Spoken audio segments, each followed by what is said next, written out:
Hello and welcome to this video about the Orchestrator Agent. I'm Valentin Ziegner, and together we are going to create a case, link an Orchestrator Agent to it, talk about AI activation and intents.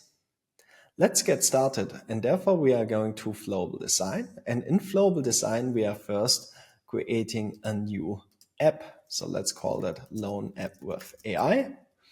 In that app, we can start creating our models. The first model we want to have is going to be a case. We are calling that loan request handling.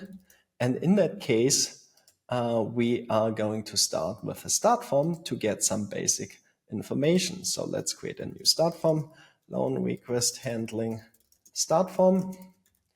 And in here, we are adding a few different fields. So let's open that.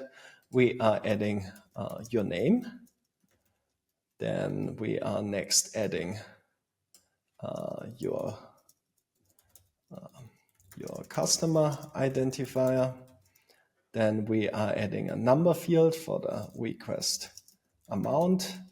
And we are adding a multi-line text field for describe the purpose of this loan. Now, once we have that, we are giving those a little bit better variables names. So that's the loan applicant. Then the next one is going to be just a customer identifier. We don't need to have the URL in front of there. The request amount is fine. And this one we are just calling loan description. With that, we have a simple form. You could make all of those fields mandatory, that we always have that information. I will skip that part for now, since we would like to focus on our case and our agent. Talking about the next step, what we are going to do is we click on the case plan model, and there we link then a new agent model. So we are creating our loan orchestrator agent in here. And I'm missing an R, so let's create that, finish that, and we are selecting here the agent type orchestrator agent, which is selected by default. Now in here we have enabled chat, so we are going to have as part of our case a chat. We can enable the advanced configuration in case we would like to configure the specific model which we are going to use. In case you are interested in that, please look at the documentation link below, since I'm for now just going with the default. Next up here are operations. We have for an orchestrator agent 3 predefined operations. Those operations you can edit, but you cannot add new ones. The chat is used for the chat I just mentioned. It is made that it has a professional and kind tone. You can also go ahead, in case you would like to have something more specific, adapt the prompt over here. So we have a default prompt, and you can go ahead as in other agents, configure a simple prompt or prompt template. Same applies actually for intent detection and activation analysis. Those two are used as part of the AI activation and the intents. We are going to look at those specifically then later on. Just keep in mind that you can customize those operations if you want to. You have the possibility to link a knowledge base model here. In case you are interested into that, check out our knowledge base video, where we are talking about a knowledge agent and also the knowledge base model. The documents that we are going to make a separate video about it, how you can link a document agent model. Last but not least, you have auditing in here, that you can define what should be saved for that specific agent. For all in here, I went now with the default configuration, so nothing changed in here. And with that, we have now linked our agent model to our new case. I'm going to add here a new stage, actually 2 in total, one for real estate and another one we are going to add for a regular loan. And in those 2 stages, I'm adding each a human task to basically handle that. In the real world scenarios, you would have probably a process in here but we want to make this video here about AI activation. So we are just going for really simple user tasks in here. I'm just saying, yeah, handle real estate loan. And here we say handle regular loan request. We are going to see those user tasks later on. I'm not even taking the effort to link a form here, since those are just for simplification in here. Now, what we do is actually, and there it starts with AI, is for the real estate and also later on for the regular estate, we select here the AI tab in the properties and we say this should be AI activated. First, we are going with suggestion. There's also automatic. I'm going to do that then afterwards. And we can have here additional AI instructions.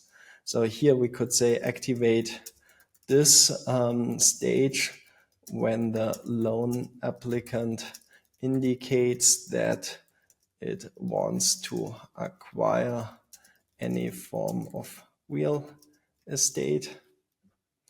And with that, we have basically specified when we are going to do that. Same we are going to do here.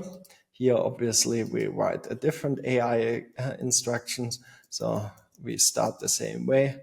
Activate this stage when the loan applicant indicates that she or he needs a loan, but the loan isn't meant for buying real estate. Okay, so now we have two different stages and both of them are AI activated. So let's try them out, and therefore we save it, publish it, and then we go to Flowable Work where we can say new work, and we have here our loan request handling. Let's say John Doe wants to have a loan, and let's say it's 10,000, and he maybe gives us the message, I want to buy a motorcycle. And we submit that, and now we see the two different stages in here. None of them is activated so far. We have here on the bottom right our AI icon, which has a chat, and that actually has here now, okay, based on the case instance context, I just suggest to start the regular loan. And since we want to buy a motorcycle, that makes sense. So let's just do that. And now basically executed that action. And when we actually refresh here, we see that we have now the task handle regular loan request. Next, what we are going to do is starting another one, and John Doe is again the person who is requesting the loan, but this time he wants to have slightly more, so 150,000, and he gives us the message we are looking to buy a new house. Just to make it a little bit more interesting, we just add a little bit more context. I mean, for the AI, it's not relevant, but maybe it confuses it a bit. So we just want to have a loan for cover the rest. We submit that. The same is happening. We have here the chat. In case when it does not come up the first time you enter it, the analysis is happening asynchronous, so it might take a while. So we see in here that we have now our suggestion. I'm not going to click on it directly. I just first type something in the chat. Hi, I'm making a video about you. Let's see that response here with some stuff. So thank you actually for your interest in watching that video. And we have here also some slash actions, and one of them is suggestion. With that, we can get an overview over the current open suggestions, which is here for this one, just real estate. So, and now you can click here instead of scrolling all the way back up. Okay, let's switch to actually another AI mode. So instead of suggestion, we are going now for automatic. And I'm going to do that for both of them actually.